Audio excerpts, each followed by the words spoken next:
In this video, we're gonna go over the 15 questions I think you should be asking any realtor that is worth their salt before you hire them.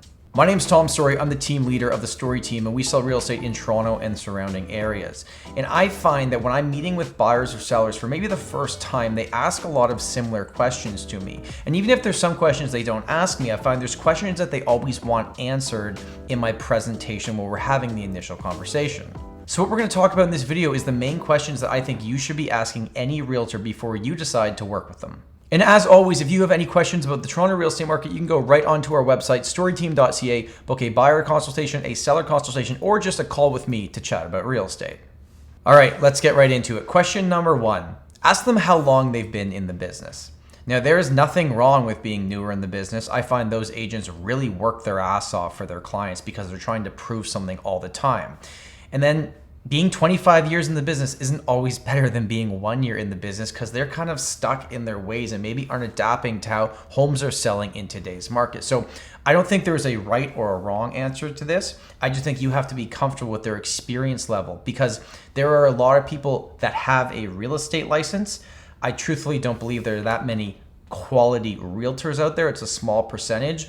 So what I would always say to you is that when you're having this conversation about how long they have been in the business, your gut feeling is going to give you the answer if you're going to want to work with them. Question number two is ask them if they can pass on a list of referrals. So what does that mean? I think any realtor that is worth their salt will have a list of past clients that would openly chat about what their experience was like working with them, right? Because you can take anything that a realtor says to you at face value, but getting a perspective from one of their past clients or going online and looking at their Google reviews or their Zillow reviews, that might give you a better understanding of what it's actually like working with that person. And just to add to that, on the referral side of things, also any good realtor will have a go-to painter, a go-to stager, a go-to appliance repair person. They have people, these trades and services that they should be able to share with you because along the way, the questions you're going to be asking aren't just what's this home going to sell for? It's, well, do you have a renovator? Do you have a painter that could come in and help you with this? It's more than just the price of the property. There's a whole lot that goes on behind the scenes. Question number three is what is their listing's average days on market? So this is if you're hiring a realtor that is going to be selling your property. You're going to want to ask them what the average days on market it takes for them to sell a property. Now, the reason why this is important is because you want to then take their average and compare it to the market average. So if the market average is 20 days on market and they're selling properties in 10 days, that's pretty darn good. But if the market average is 20 and their average days on market is 35, there is something up with that. So you want to always hire a realtor that is selling properties quicker than what the market average is. Number four is what is their list price to sale price ratio? Okay, so depending on the market, sometimes people will list properties low and they will sell for much higher than the actual marketing price of the property. Now, in other markets that are more balanced out or buyer-centric, they'll have properties that are actually listed at what they're worth. So when the market is hot, it's normal to see properties selling 102%, 103% of the asking price. Same as before. Ask them what their average list price to sale price ratio is, because this is the most important factor of how much more money you're going to get in your pocket working with someone that's experienced, that gets you more money for your property, is what's their list price versus sale price ratio and compare it to the average. So if the average is 102% and they're getting 106%, that means that's 4% more in your pocket at the end of the day, and that's what really matters. The fifth question is, have they sold homes in your neighborhood? Now, I've got a bit of a different kind of answer on this one. I obviously think it's very important to work with a realtor that understands the neighborhood, but I also think it's kind of one of those perception things as well. And a lot of sellers think that they have to work with the local specialists, right? Because they're the ones that farms the area, that does all the open houses, and you see them a lot. You might think, well, if I don't work with that person, that person has access to all the buyers. But here's what I'll tell you from experience. Buyers don't care who a house is listed by. I actually think it would be more important to work with a local specialist on the buying side of things.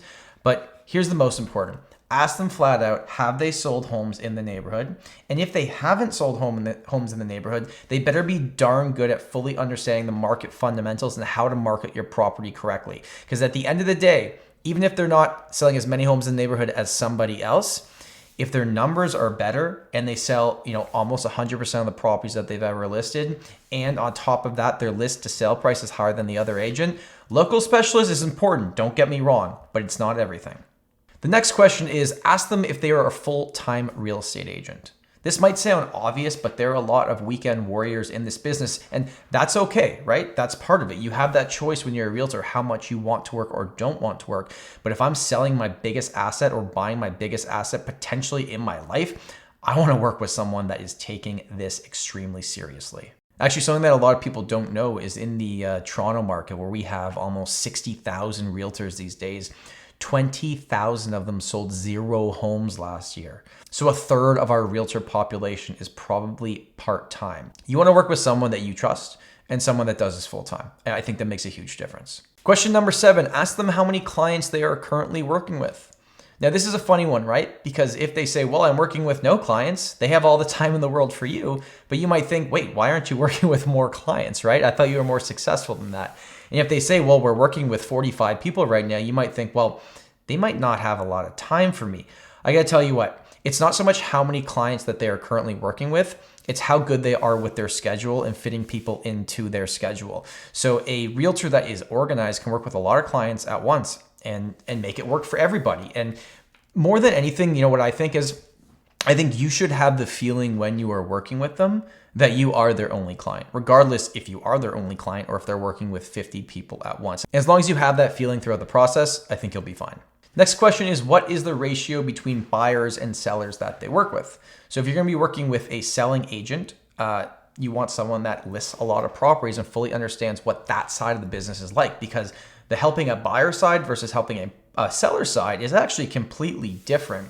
And that's why teams have structured out where they have listing specialists and buying specialists. So just ask them, are you primarily someone that works with buyers? And that will be a lot of realtors in their first 5 years because they haven't had the repeat business yet. A lot of them will be working with buyers. Or ask them if they primarily work with sellers. Again, no right or wrong answer to this, but something I'd want to know if I was going to sell my property. Number 9, and this is a big one, ask them if you will be working with them directly or if you'll be working with a team. So teams have very much taken over the real estate industry. And myself personally, I run a team. And the reason why I did it is because I could not handle the amount of business that I had. And I had to expand. And more than anything, I couldn't be everywhere at one time. And I didn't want clients to miss on opportunities. So a well-run team with resources is amazing because people are taken care of.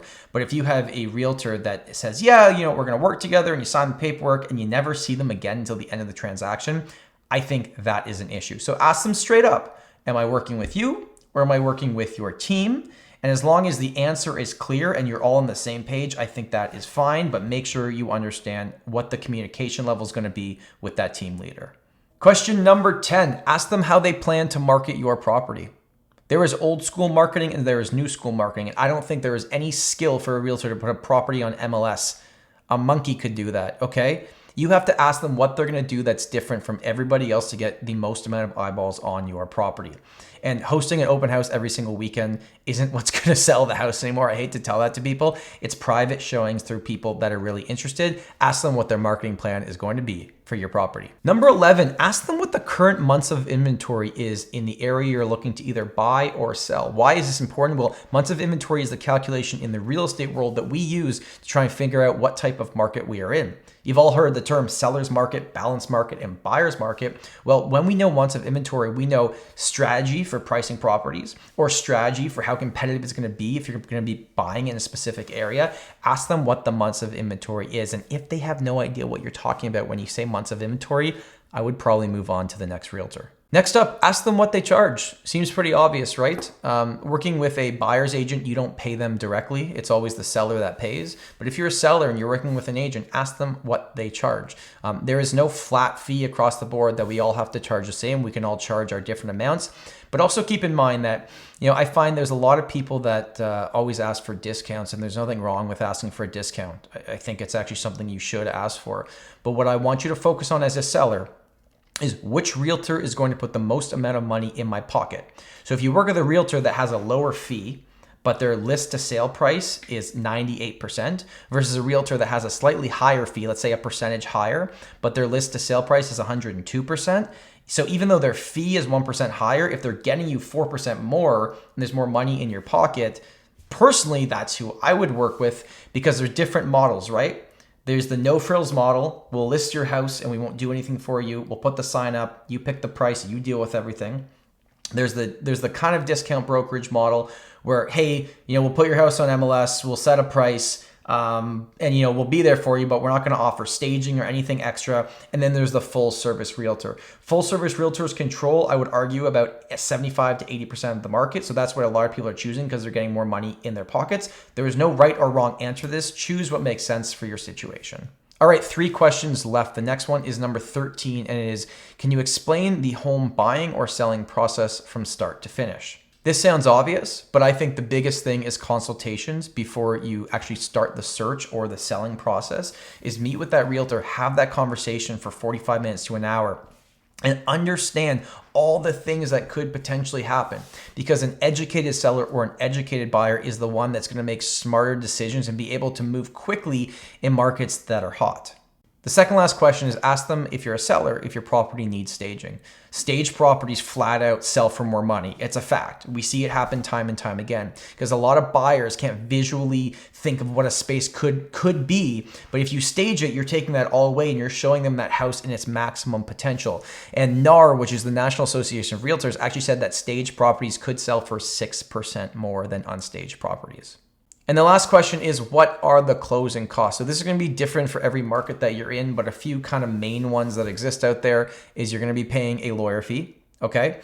And also there is land transfer tax if you are a buyer. So that's it. Those are my 15 questions I think you should ask any realtor before you decide to work with them. I hope that you found that valuable. If you like this type of real estate content, please feel free to subscribe to this channel or maybe hit that like button and that bell. It certainly helps awesome people like you see more of my videos because the algorithm picks it up. Thank you so much for watching. Remember, home is where your story begins.